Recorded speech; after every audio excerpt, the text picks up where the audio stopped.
Assalamualaikum warahmatullahi wabarakatuh.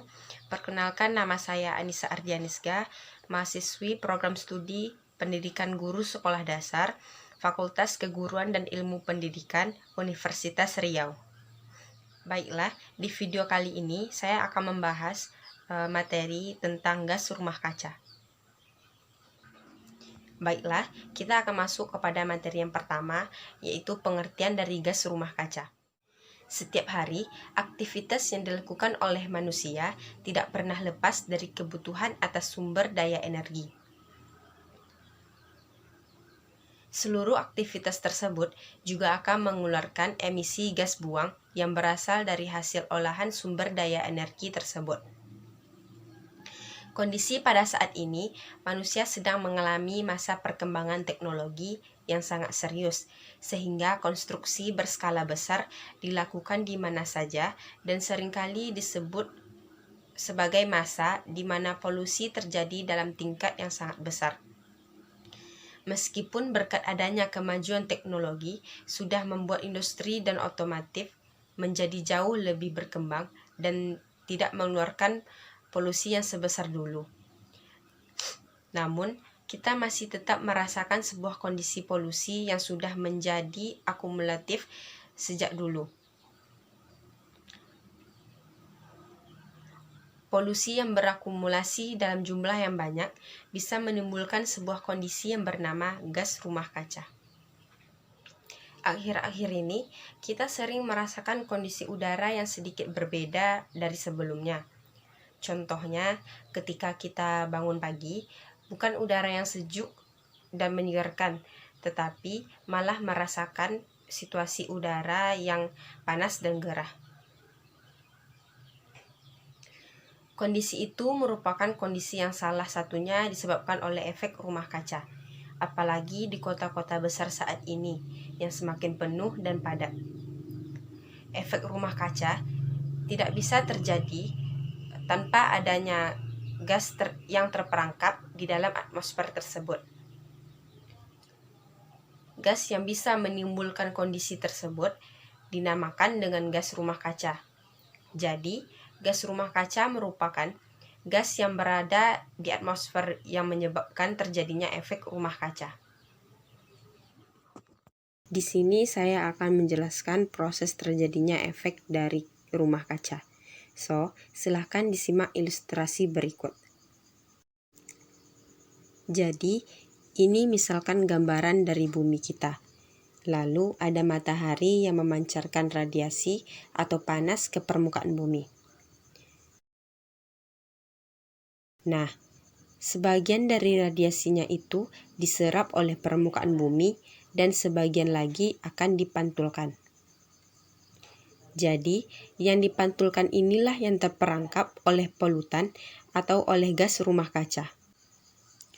Radiasi yang seharusnya dipantulkan malah terperangkap di atmosfer.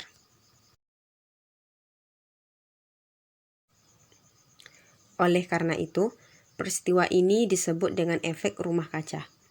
Jadi, efek rumah kaca itu bisa juga diartikan sebagai terjebaknya radiasi matahari oleh gas-gas rumah kaca, sehingga menyebabkan suhu di bumi bertambah panas.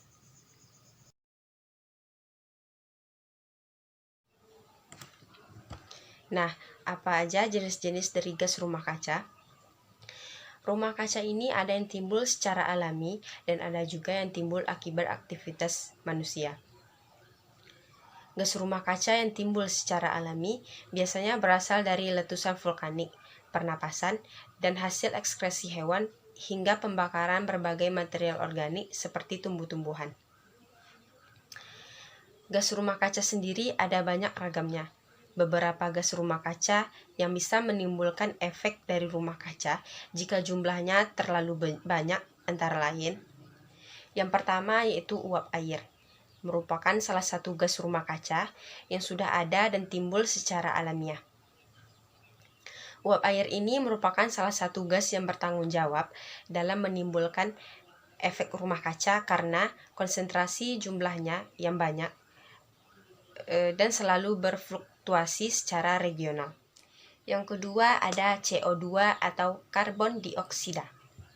merupakan gas rumah kaca berikutnya yang dihasilkan dari bahan bakar fosil, asap pabrik, penebangan hutan, pembakaran kayu, limbah padat lainnya, dan hasil emisi dari kendaraan yang dipakai manusia juga bisa meningkatkan kadar karbon dioksida di udara. Yang ketiga, CH4 atau metana, termasuk ke dalam kategori gas alam yang bisa menimbulkan efek rumah kaca. Metana adalah salah satu gas yang bisa menjadi sebuah isolator yang paling efektif karena mampu menangkap panas sekitar 20 kali lebih efektif dari karbon dioksida.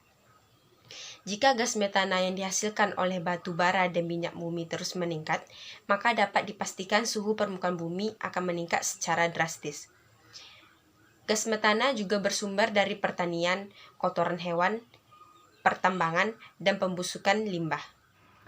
Yang keempat yaitu hidrofluorokarbon, merupakan salah satu gas yang terbentuk dari manufaktur beberapa produk seperti pendingin ruangan. Meskipun tidak separah klorofluorokarbon atau CFC, gas tersebut masih bisa merusak lapisan ozon dan berkontribusi dalam meningkatkan suhu bumi. Yang kelima, NO2 atau nitrogen dioksida, yang bersumber dari penggunaan bahan bakar fosil, asap pabrik, dan hasil samping pembuatan dan penggunaan pupuk. Yang terakhir yaitu HFCS, PFCS, dan SF6, yaitu gas-gas yang mengandung fluor kebanyakan diproduksi dari proses industri. Gas ini akan menetap ke atmosfer karena sifatnya tidak dapat menyerap dan hancur secara alamiah. FCS, PFCS, dan SF6 bersumber dari industri listrik, pemanfaatan listrik fan, dan pemanfaatan aerosol. Berikutnya kita akan masuk ke penyebab utama adanya gas rumah kaca.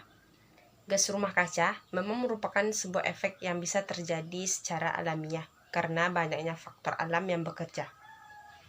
Namun dalam jumlah yang berlebih, sisanya diakibatkan oleh ulah manusia sendiri. Manusia yang terlalu banyak menggunakan pendingin udara pada rumah bisa mengakibatkan lapisan ozon menjadi menipis.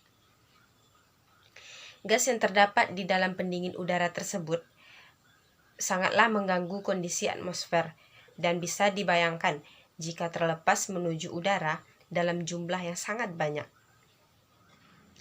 Selain itu juga, perkembangan industri yang terlalu cepat dan pesat mengakibatkan jumlah polusi menjadi sangat tinggi dan bertolak belakang dengan pelestarian lingkungan. Setiap pabrik mempunyai limbah buangan yang bisa menimbulkan emisi dan efek buruk bagi bumi. Menurut UNEP atau United Nations Environment Programme, yang merupakan organisasi utama PBB di bidang lingkungan hidup, memperkirakan suhu bumi akan naik 3,2 derajat Celcius pada tahun 2100. Untuk mengembalikan suhu bumi ke angka 1,5 derajat, emisi gas rumah kaca global harus setidaknya 7,6% tiap tahun. PBB juga sempat mengeluarkan laporan soal perubahan cuaca dan pemanasan global bahwa tahun 2019 menjadi tahun terpanas dalam periode tahun terakhir.